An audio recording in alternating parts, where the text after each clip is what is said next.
Our next team is the Indiana Pacers. This isn't a turnaround. This is more like a surge for them, and it's like kind of an extended one. But March, they've been a fucking heart attack, Mort, in March. I just want them. They played a semi-normal basketball game against the Yeah. Timberwolves when they blew them out, and I know they've been shorthanded a couple times. I just want them to play. Like they're gonna kill me. I was out on this team months ago. I said it. Then I was back in. I'm on record as saying Yeah. I think they are the third most dangerous team in the East. And I think that's my question to you. And like the biggest thing I would highlight, aside from just Tyrese Halliburton balling here, is if you're trying to look at March specifically, 10th in points allowed per possession. Their 3-point defense has gotten very lucky. I would say they are first in 3-point defense, which we know even if you're affecting who's taking the shots and that type of shots, like to be first, there's noise there. But like the rim protection, teams are still getting there a lot, but like Miles Turner has been stopping, putting up better resistance there. I think Aaron Nesmith is just like a help defender, has gotten a lot better. Obi Toppin's been playing well for them. That would be a question for them in the playoffs: is how much Obi Toppin can you get away with here? This team is deep though. They can play fast and physical, which I don't know aside from Oklahoma City. Like, what are the teams that can consistently do that? I'm sure there are certainly answers. Like even like I one doesn't necessarily spring to mind. It's like the Pacers having those buttons to push. But I guess I would ask you, is it like sort if you're looking for a thing to do I need to buy or sell a surge from this team? Is it kind of like the recent defensive performance? Is it something else in net? Are you ready to even buy what I said to you a couple months or like a month and a half ago, excuse me, that they are the third most threatening team in the Eastern Conference? I'm just gonna be completely honest with you. I don't know. I don't know. I when I watch their games, they're just they keep winning. They keep being in it late in games, even in the games that they lose, and like it doesn't feel anything like out of the ordinary is happening for them to continue to win. Like it's they're just a well-oiled machine at this point.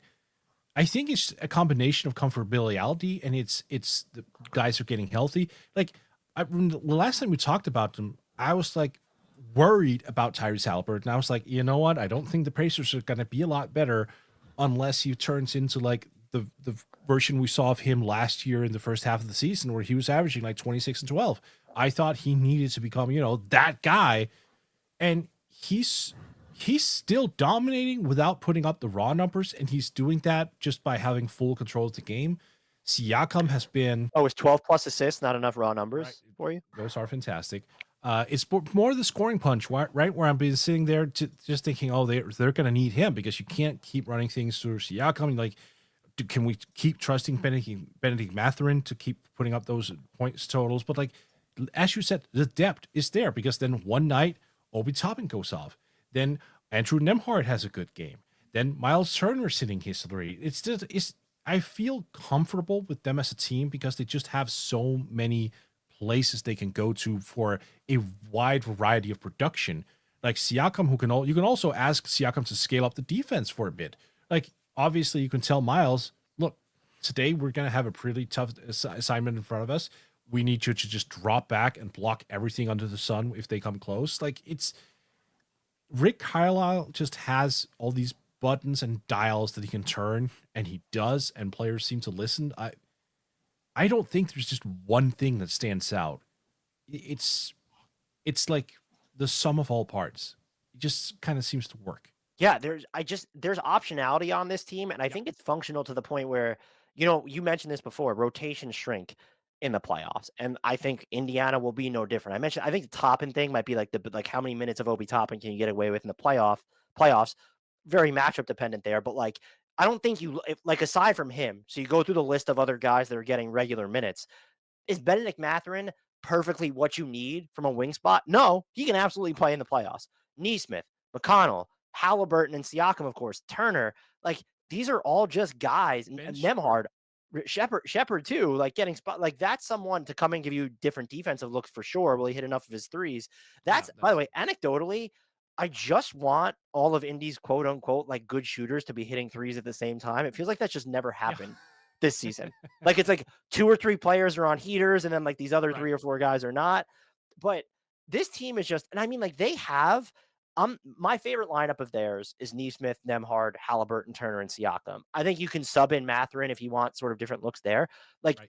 that sort of base nucleus, I aside from Cleveland or Boston, I just don't know what team if you're Indy that you need to fear when those are like that is your go-to like 5 or 6. And like the way that you can mix and match and play it and just again the two-way capability of that. So I buy like they again, this has been more of like a gradual surge. I don't know if I buy them as a top 10 defense, but when you're looking at their most important lineups, I think you can say I buy that they have a higher defensive ceiling than kind of floating around the bottom 10 and being an absolute sieve. I do still, even with their best lineups, I worry about them on the interior.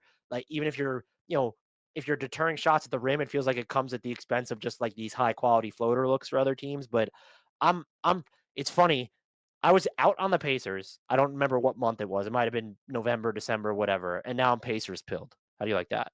And they did nothing at the trade that like it wasn't like this Right. team had any turnover. Like this is just something that's like been fixed in house. And I think I'll stand by it. I think I would rather see them like if we're talking second round matchups, I think that they would give more of a test to a Cleveland or a Boston than New York Yeah. or Yeah. Milwaukee.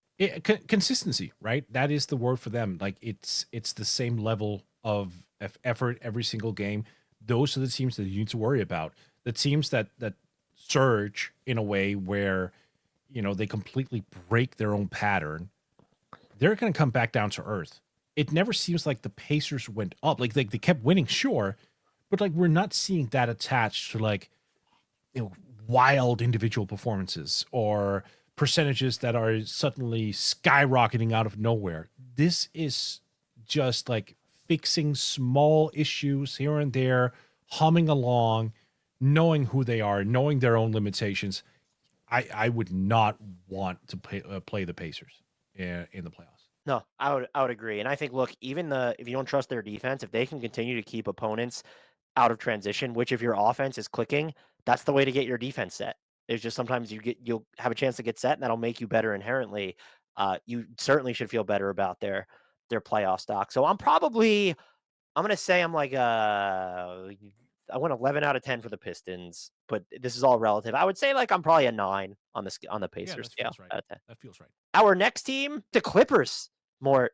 Uh, man, they've been Bojan Bogdanovic playing well. The half court offense Yep. since February 1st is 8th. Like that's a big deal for this team that we were concerned about. It's not just Bogdanovic is hitting his threes, by the way, either. He's shooting 56.7% on drives. The half court offense specifically is in the 86th percentile when you have Kawhi and Harden on the court. There's been some concerns about Norm Powell recently. I think that he has probably always struggled against more physical defenses, but he's coming back from like knee, hamstring stuff. Let's see if that normal because I would think like his performance will normalize if he's healthy. Like just as he's always been a valuable spacer and get downhill guy. So if you need him to do a little less dribbling, okay, fine. Defensively, there could be some challenges. Ivica Zubac might finish first team all defense, might finish in the top 3 of defensive player of the year. Mort, is there like, assuming that James Harden is going to be okay, like, is there like something here with this team where they're not a sleeping giant, but there's someone who could cause a ruckus in the West playoffs? Well, I mean, yes. So I was probably a little bit too low on them for the most part of the year. I thought this wasn't a team that I would necessarily trust come playoff time. And I will also say I have been probably conditioned at this point to just expect that Kawhi Leonard just would not be much available, or even after his return that he would go down again. Again, knock on wood that doesn't happen. We love to see Kawhi on the floor. Uh, it obviously dramatically changes my answer whether Kawhi is available or not. Like he is still their fully fledged superstar.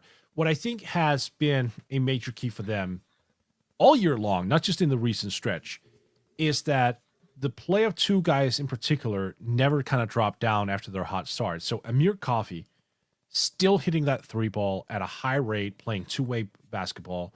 Derek Jones Jr. also just keeping that train moving from his time in Dallas, where he became one of the better forward defenders in the league. They have just completely kept that thing going.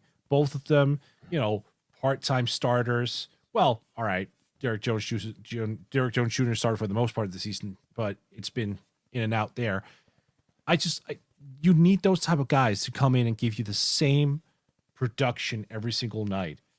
I think what's been interesting is how they've kept their roles intact despite some roster turnover. So like Bogdanovic, we know he likes to handle the ball just to see he can move off ball for sure, but he also likes to play make. He likes to have the ball in his hand. Somehow, some way, Amir Coffey and Derek Jones Jr. was like, "Yep, we're down with it. That's cool. We're gonna allow him to come in and dictate some things. We're gonna play off of that." There's just team wide role acceptance, which is huge. Like, ask any coach at any level, and they'll say role acceptance is just alpha omega. It's one of the most important parts to success. They have gotten that. Subac is a good shout, by the way. He's been outrageous, just outrageous. Even having just Nicholas Batum, that steadying hand, Chris Dunn, just absolute monster defensively. They've won. The offense looks choppy, and some of that might be if you're, Derek Jones Jr. is on the floor for some of that, and the way defenses guard him. He's hitting his threes at the moment. He's actually hitting more threes in the month of March than Norman Powell per game. How about that?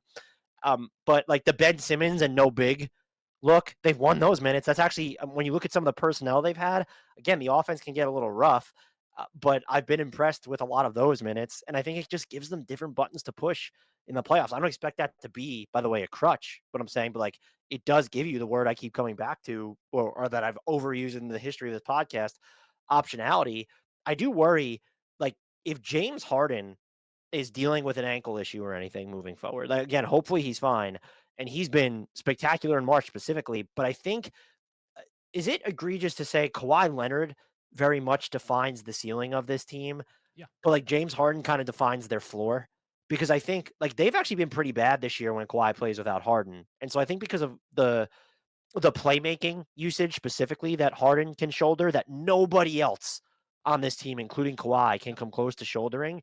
If you're dealing with any sort of a reduced version of him, it it has a pretty big impact on how far you could go. And so that's something I'll be monitoring. But if their offense is anywhere, like it's been above average, if it's anywhere near league average with the defense, they are second in points allowed per possession against top 10 offenses. This is if they get the right draw in the first round, I don't know that there's a team like if you told me they pulled off a first round upset against I think anyone aside from the Thunder, I'd probably be like, wow, okay, like I believe it. Yeah, Denver is one where I'm like, because Jokic gets Zoo in foul trouble, and then you're kind yeah, of small, yeah. so the back line hurts. Denver is probably one, like OKC. Obviously, I agree with you. Like, but if it's Houston, for example, yeah, that's probably one where I'd be very open to the idea that the Clippers come out